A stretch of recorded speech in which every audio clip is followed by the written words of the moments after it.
Good morning. Thanks so much for having me. And yeah, this is actually really treacherous. We should probably take this off the stage. But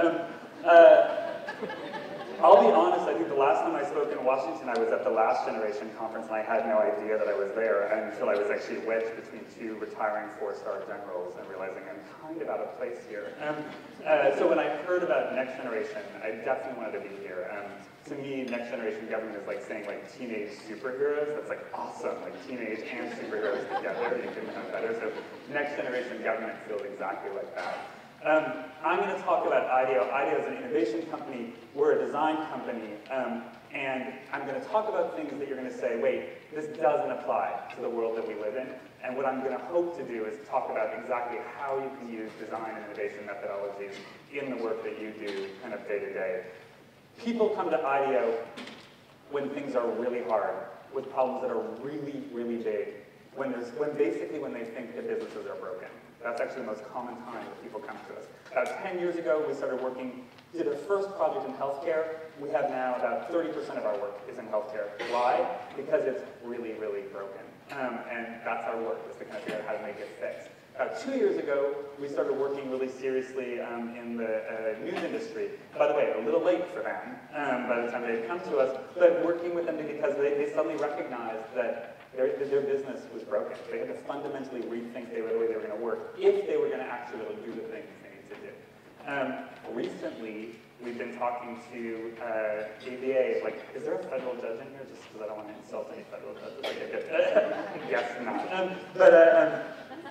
Basically talking to federal judges around how you might think about the judiciary and how it might shift and change. And if those of you, anyone who works with federal judges, you know they're the most terrifying people on earth. Like they've been trained not to show any emotion, ever. So imagine like a crowd this big, only everyone's just looking at you. The only good thing about it is that you can kind of talk about the internet, and they're like, wait, what?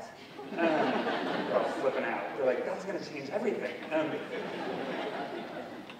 And then, I would say about 3 or 4 years ago, we started working with government. And I'm not suggesting that's because government's broken, but I am suggesting it's because it's a critical moment to be thinking about change in government. And so we're honored daily to be able to work with the US government and governments in Greece and Singapore and other places on how they can actually bring innovation and design to the work that they do. And we think it's because government's in a moment of really pivotal change. And it's actually why you're so critical, because you're at that cusp of critical change. Before I go forward, I'm going to talk a little bit about designers. I'm a designer, I'm an architect by training, I worked at IDEO for about 12 years, and give you some traits that I believe good designers have. So at IDEO, who are our designers? What do they do? Designers, as we see it, are really good at understanding people. They're really good at understanding people deeply and spending time with people and knowing what people really need. And this is one of my favorite examples. It's from a project we did with the University of Phoenix. And University of Phoenix, we love them because to us, they're like all about scale and leapfrogging education. And so we think they're a pretty fascinating client. And we started working with them a lot on adult learners. And one of the things that we began to hear is you have to rethink curriculum entirely at the University of Phoenix because actually this adult, next generation adult learner, they don't read. They don't like reading. And so we would go out and talk to people and spend time with them, and we would say, oh, talk about what you do. And no one would ever, they'd say, like, I don't read. I surf the internet, I watch TV, things like that. And what I love is there was this woman we were sitting with at her apartment, and she was talking about how she never reads, and she never liked to read, and that's going to be an issue for her when she goes on to higher education. And we're going through her bedroom with her, we're just like walking around the apartment, and there's like a stack of the Twilight books. And we're like, oh, what's that? She's like, oh, Twilight, I love Twilight. And we're like, that's reading. Oh, yeah, but that's different. But here's the point, though. Well, from that kind of insight, you can begin to say, well, here's someone who says they don't like to read, but they love this kind of reading. How might you build a curriculum? How might you think about learning in a different way based on that? So going deep with people is something that we believe designers need to do. Going deep with situations, understanding why things are happening, not assuming why things are happening is another thing that designers do. I have this dubious reputation of having to take Nike executives shopping, which I do have to do quite a bit. And we're often looking at really interesting retail experiences, and this is one in New York that I thought I would show you that I love. It's a little shop called the Petite Puppy. And what's fantastic is, you look at it, and this is a great place to take people shopping, it's like, you look at it and there's always a crowd around the petite puppy. And you look at it first and you're like, oh, well, you know, everyone's crowding around the petite puppy because there's so many cute little tiny puppies there. So, you know, your first thought is, oh, well, that's the reason why people are crowding around the petite puppy. So that's great. If you're there for 2 minutes, that's what you see. If you're there for like 5 minutes, you start to notice that there's people crowding around the windows to look at the cute puppies. And then there's people who are crowding around the people crowding around the windows, because they're trying to pick up the people who are looking at the cute. I mean, it's the best pickup line, like, oh yeah, I think that's cute too. And then like, you know, someone's looking at a puppy and they look at you and it's like love, you know, right away. It's literally, it's the perfect pickup line. So you're like, oh, okay, wait a second. That's really fascinating. That's why people are actually here. But then what you look at, if you spend a little longer, so let's say you spend not 5 minutes now, but you spend 10 minutes, you know, at the petite puppy, you notice that actually the shop owners have noticed this. And so what they've done is that they've put a park bench outside of their shop facing the shop. Because there's people who are watching people picking up people who are actually watching puppies. And so it's this entire network. And going deep like that, believe it or not, establishes a system. That may not sound like a complicated system, but there's a complicated social system that's happening there. And we believe that the more time you spend looking at something, the more complexity you see, and the more you reveal about why things are happening the way they are. Designers are really good at making leaps, kind of saying, oh, well, we have this issue, here's this kind of thing, how can we make a solution out of it? And this is an example, this is not any of our work, this is a museum. It's a museum of hunting and nature in Paris. And it's like the most awesome museum I've ever been to, mostly because whoever built it, whoever designed it, basically said every single moment is an opportunity to kind of do something different about the way we do things. And one of my favorite things, it's a big place for kids love this place, is that they have these really beautiful French embroidered chairs from like all over the world, and you know, they're gorgeous, but you don't want kids jumping on them or sitting on them. And it's about, remember, this place is about nature and hunting. So somebody who's like a curator at the museum, basically on every one of these chairs put a giant thistle, right? Because a thistle is from nature, and no kid in their right mind is going to jump on a chair where there's a giant thorn basically sitting on it. So I thought it's a great example of someone taking a leap into the ways that they actually would do something that's very simple, a simple idea, but still quite significant. This is from like a gerbil movie about spies, so just so you know. But the last thing I think is that designers are optimistic. We're hopeful. And we have to be optimistic, and we have to be hopeful. And the reason why is because our job is to make and build new things, new systems, new businesses. And so without being optimistic, you can't do it. You're not a very good maker of things if you're not hopeful, because the reality is that you have to be able to envision the future. So those are some of the qualities that we believe are important in idea designers. And you could actually sit there and say, well, that sounds great, but that's not me. My guess is that is you. There are actually qualities here that you have, you use, or if you haven't, you can use and you can unpack. And so what I'm going to talk about today is the ways we've used some of these qualities to work with government, and the way you can use some of these qualities to work with your own organizations, with your own bureaus. Some of you, I think, probably are in organizations that we've actually worked with. And so the idea is to kind of give you 3 basic principles, 3 things to try, just to think about as you go forward.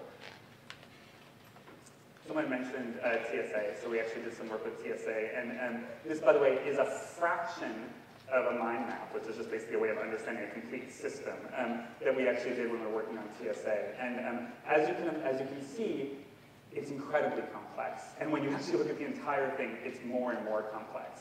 And here's the first thing. Government is quite complex. And one of the things I think is really funny is we hear a lot now about, well, we can't innovate within government, but we can make efficient bureaucracies.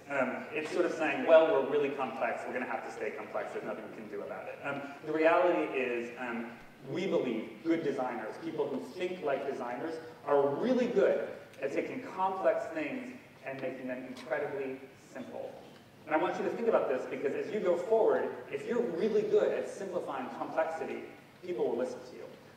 This is a guy, his name is Jay Parkinson. He's a doctor he started out with a young practice in Brooklyn and decided he didn't want to kind of engage in healthcare in the ways that a typical doctor would have to engage with healthcare. He didn't want to have to like figure out what office he was going to be a part of and then sign up for all kinds of crazy insurance and then figure out the networks he was going to have to kind of connect with and figure out the payment methods. And so basically he said, you know what, I'm going to go back to old style doctoring, the way doctoring used to happen. And what he did is he put his Google Calendar online and let you book your appointments through his Google Calendar.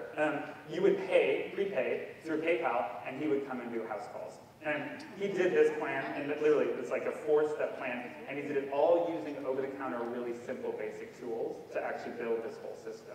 Within like 3 weeks, he had like 400 patients in Brooklyn. It helps that he's like kind of hot, and basically like, all of the patients were like these young Brooklyn moms. He's a pediatrician. But, hey, like I said, simple. But what's interesting is not long after he had venture funding, not long after that he was able to build a system that other doctors and other patients wanted to sign up called Hello Health. He was able to cash out. He was voted one of Fast Company's top 10 people to watch in healthcare, and he's doing something entirely different now. He's actually kind of consulting on healthcare in different ways. But it's because he broke through an incredibly complicated system, used things that we use every day, and then made it really, really simple. I'm going to talk a little bit about a project we do with Social Security and just a tiny piece of it. When we started working with Social Security to look at online filing, the problem is that problem seems really complex. And there's a bunch of things that complexify it. One is, when you're trying to think about all the aspects of filing online, what are the things you should focus on? How do you actually think about what you should be putting out there?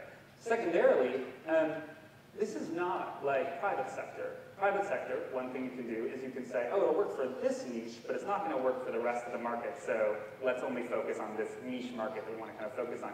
This is Social Security. It has to work for everybody, and that's paralyzing. It really is. You come in, you see that, and you say, how do we actually design for everyone in America? And you can see how that can stop you from thinking about what you're going to do next. Our job, I think, mostly was to simplify. So I'm going to talk about two really quick things we did to take all of America and simplify it into just two things that became the kind of founding factors of what we used to actually design the system with them. One is a thing called behavioral segmentation. And this is a way of simply understanding people, not by what they say, not by the way they act, not by the way they talk, or actually exactly how they act. What are their behaviors? And what's really interesting, as we went out and spent time talking to many Americans, watching them as they engage with kind of financial services across, in a bunch of different ways, really only 4 behaviors popped up around the ways people were actually thinking about online filing. I'm not going to go through all of them, but there's 2 that were really interesting for Social Security. I mean, you have passengers, explorers, pathfinders, bypassers. But with Social Security, we had 2 things that were really interesting. One were bypassers, people who basically didn't believe that Social Security was going to help them, so they were actually applying online because they were like, it doesn't matter anyway. No matter what, it's not going to help me, so I'm just going to apply. And so they kind of were bypassing the system. They were using the filing methods to kind of jump past it. The other one that was really interesting were passengers. Passengers were people who basically had never really done finances themselves. These were often a husband who'd always had their wife do it, or a wife who'd always had a husband do it, or a child who'd always had parents do it. So basically, they'd never done their finances on their own. What's interesting about this, I'm just curious, and then there were explorers and pathfinders. How many passengers are there in this room? People who basically rely on somebody else to kind of manage their finances. Interesting. That's actually probably got to do with the fact that we're the next generation. But when we actually showed the Social Security, I would say that half the people were able to raise their hand and say, I'm actually a passenger. I'm somebody who basically relies on my spouse to actually do my finances. So one of the things around a good behavior segmentation is you should be able to see yourself in it. So we can go through it if I went through all of them. Whether you're an explorer, somebody who basically finds out things yourself, or a pathfinder, someone who wants rules that you actually follow, you just got to find really simple ways of understanding who you are and seeing yourself in your consumer, or in this case, in your citizen.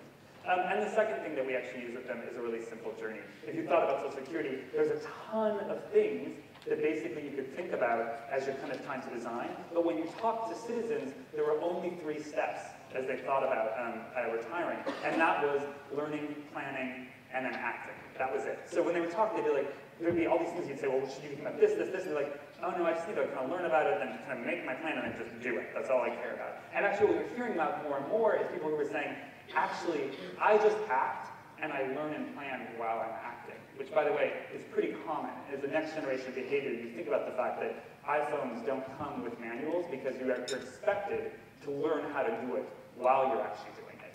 And that's actually kind of like a future-focused way of thinking. So these two simple frameworks were the basis of kind of rethinking the entire system. So again, simplicity really matters. The second is, in government, there's a lot of information.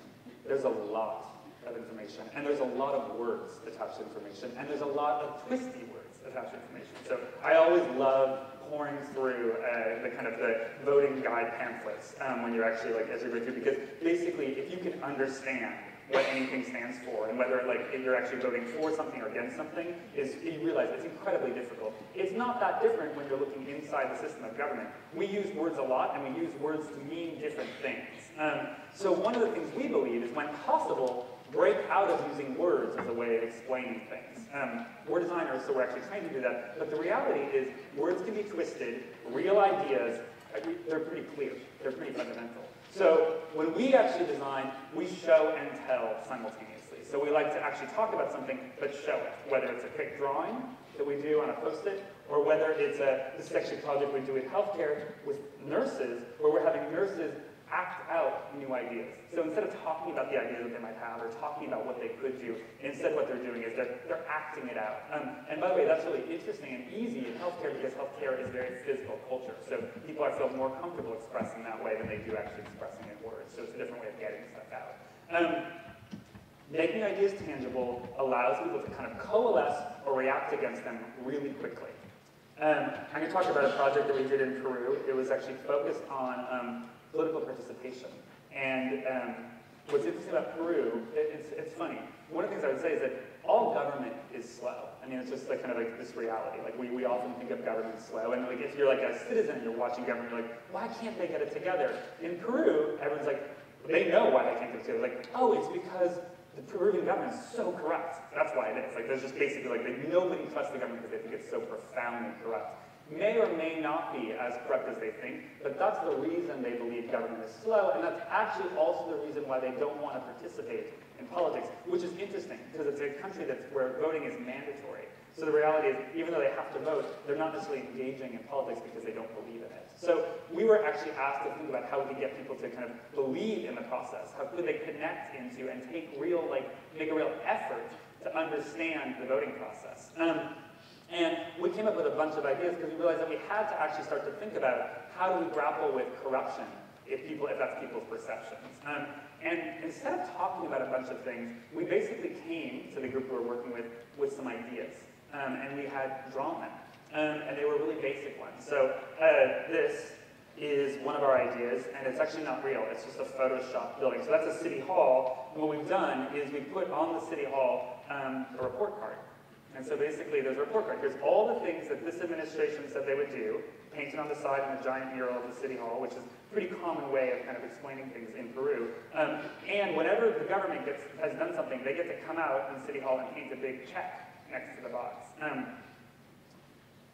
They hated this idea. As you can imagine, they hated it. And we had another thing that basically was an idea of let's kind of create a series of stickers that people could actually kind of, as a way of saying, can we get kind of ground up participation? And there's this thing which is called, there's these kind of yellow stickers, or these orange stickers called, and it basically says, act now, fix this, and they have little arrows on them. And so the idea is that you as a Peruvian citizen could go out and just slap it on something you thought was broken, and if there's enough of these stickers on something that was broken, the government would have to say, oh wait, that's broken, we better fix this. They hated this idea too. But here's the thing. What was great is, this is where we were going. We wanted to try these ideas with people, and the government, the organization we were working with was saying, these aren't good ideas, we don't like them. And we said, that's fine.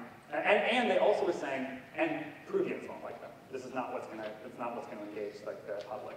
So we basically said, great, can we still take these out and try them with real citizens? And they were like, yeah, go ahead, but it's not going to work, whatever. So it's like we took it out. We took it out to towns and to town squares all around Peru, and we showed them this and many other ideas. So guess what? The citizens, their two favorite ideas were these ideas, right? They were like, oh my God, if my mayor's office had a report card, I would finally believe in government. We had stacks of stickers that disappeared. And the rest of the days, we were actually walking around the towns, you would see them slapped on the front doors of schools. My favorite thing is watching a bunch of police officers taking off and putting them on the sides of their own cars, right? So and basically being we're corrupt. It's so the reality is that it did work. And so a tangible idea not only allows you to express really simply what you can do, but it also allows you to get real reactions from people that actually can kind of counterbalance the ways that depends on the no's that you're going to hear within your own organization. So the last one, and I understand this is hard, and I really loved kind of being introduced to something like having the kind of scheming virtuously concepts kind of happen first, because I think those are great stealthy ways of understanding and making things happen in your organization. And I would really like to just kind of echo and say the most important thing that we see when we work with organizations is that the people who really succeed are really good at understanding the emotional landscape of their organizations, not the hierarchical landscape of their organizations. That said, to do big things, you do have to take risks. And what I do want to talk to you at the end is some ways to kind of safely take risks in the work that you actually do. This is actually an image. It's a bunch of people sitting around at kind of a big table in a conference room. It came from a client. So basically we asked, talk about your organization and talk about what happens in your organization and how innovation happens.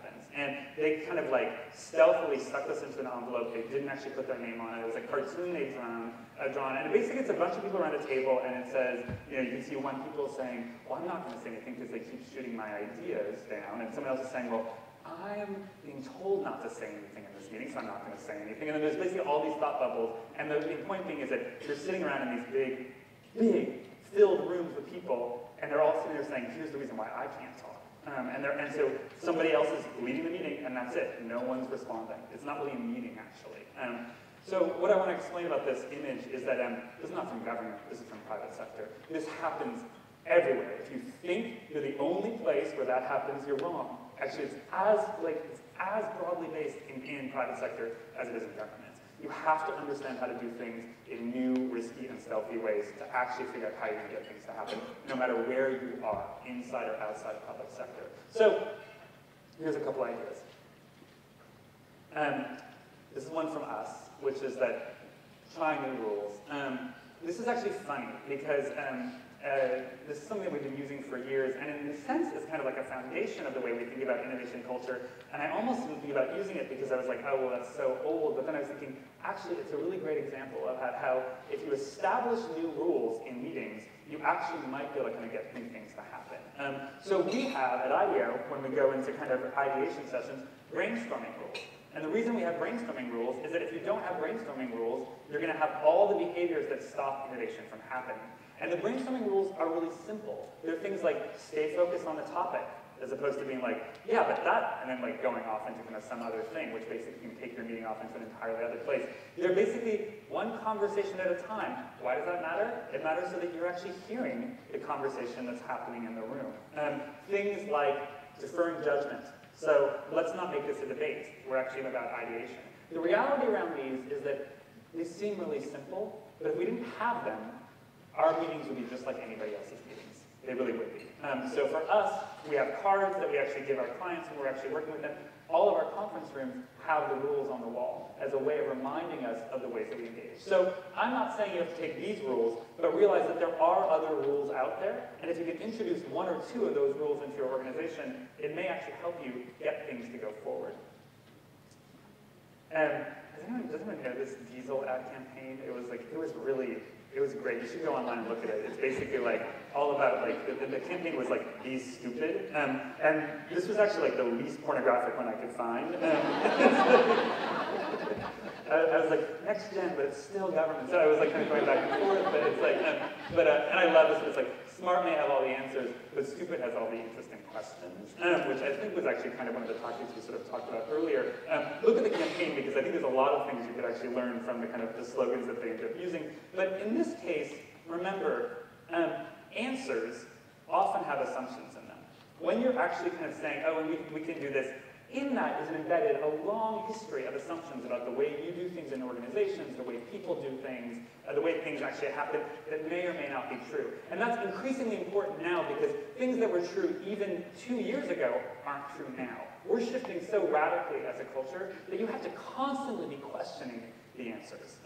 So I think your role of going out and asking interesting questions can have powerful impact in your organization. So again, think about not having the answers, but having the right questions and how that might help you. This is a guy named Barry Schwartz, and it's a TED videos, I think.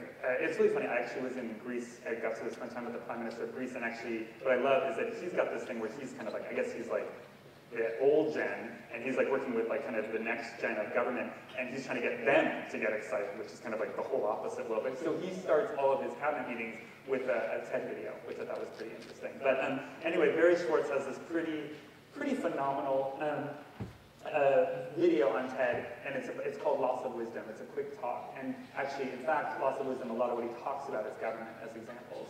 But what's interesting about it is that he tells this really fantastic story in the middle of the lecture. And the story is this, that he went out and studied job descriptions of janitors who work in hospitals. And he would look at the job descriptions of janitors who work in hospitals. And he would see all the kind of things, the tasks that you had to do if you were a janitor in a hospital. And they would be things like wash the floor, make sure that the bedding is clean, make sure the bathroom is clean, make sure that, all the things that you would expect on a kind of janitor's job description. And then he went out and talked to janitors. And he basically said, give me your job description. List the top 3 things that you have to do. Can anyone guess what the #1 thing that hospital janitors said was their responsibility? What? Help people. Yes, that's it. The #1 thing that came back was, my first responsibility as a hospital janitor is to take care of patients. Then second, I have to wash the floors, and then I have to clean the bathroom, and then I have to do blank. Across the board. And the reason I say this is that many of us are in the jobs we're in because we're mission-driven. We have something that we believe in. No one got into our jobs because we felt like we'll just float. At some point, there was an inspiration in you that said, I can make a change. I'm doing something good, whether it's for a patient in a hospital, or whether it's for the citizens that you're working with, or whatever it is. So one of the ways that you can get an idea through stealthily is understand the mission of your organization really well and use it when you're couching your ideas. Talk about how what you're talking about relates to the mission that you have. And this is important in government because by nature, you're all mission-driven, every one of your organizations. You have something you have to do. You're there for something. So reminding people in the room of that and then bringing forward your idea can help. And the last idea I thought I would throw is that when that doesn't work, connect your idea to the public and connect your idea to the citizens you're serving. And you can get some pretty interesting things to happen when you do that. And this is my favorite example. I use it almost in all my lectures because I think it's just so brilliant. But there's this guy, Anton Makas. I don't know if people have heard of him. He was at some point the mayor of Bogota, Colombia. Now, then he went on to teach like government at Harvard for a while. So he basically is kind of moved from that. And when he inherited Bogota, he was in this kind of funny moment where the city was pretty much falling to shreds. They had a water shortage, there was massive crime, all kinds of significant issues. One of them actually being traffic fatalities. They were like #1 in Latin America for traffic fatalities. And so they sat around for a long time as a group, like a think tank group in a meeting, and they talked about what can we do to stop traffic fatalities? How can we stop it so that there's not this kind of prolific jaywalking and people breaking laws at corners and stuff like that? And their idea, of course, was let's raise the traffic fines so that basically if you're jaywalking or if you make an illegal left-hand turn, you get a much higher fine. So they did that, and guess what? It didn't really change anything. Didn't do anything at all, as a matter of fact. So at some point they said, well, actually, maybe we should stop and understand who are the citizens of Bogota? Who are Colombians? What are they? And they were talking about it, and they were like, well, money doesn't really matter to us. That's not the way we live. Like, we're going through it. And then basically someone was like, well, the most important thing for us is pride. We really care about pride.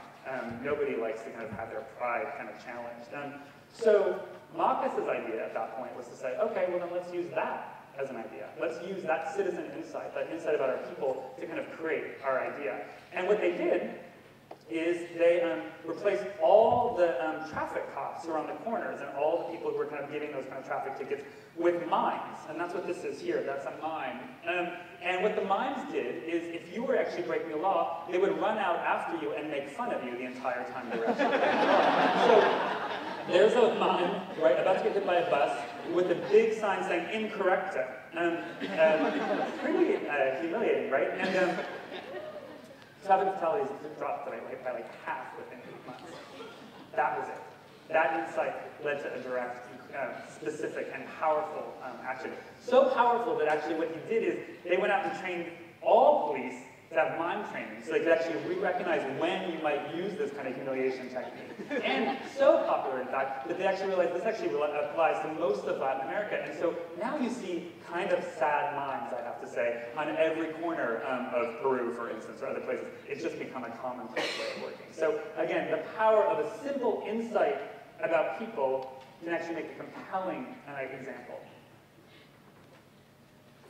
So I'm going to ask you guys to do something. You don't have to do it now, but I would love for you to think about doing it sometime today. All of you are brimming with ideas. There's something there that you've been thinking about, some way to change your organization, something you can do better. On your table, and you might see them, you might not, there's Post-its. There's really small Post-its. I'd like throughout the day, as you're thinking about these ideas, to think about how simply can you communicate those ideas. How can you take your idea and make it the simplest kernel of an idea that you can?